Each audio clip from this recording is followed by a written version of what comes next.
الله تو رو ول نکرده. محمد فکر میکنی من تو رو ول کردم؟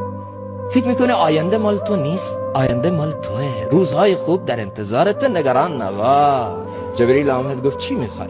گفت امتم امتم امتم.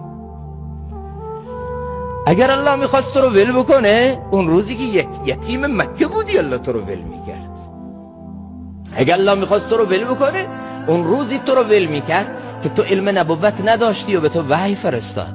اگر الله میخواست تو رو ول بکنه، اون روزی که تو تنگ دست بودی و الله تعالی یک زن ثروتمند مثل خدیجه رو سر راه زندگی تا آورد، الله تو رو ول میکرد. الله تو رو ول نمیکنه. یتیم بودی تو رو ول نکرد، فقیر بودی تو رو ول نکرد، ناآگاه از علوم نبوت بودی تو رو ول نکرد.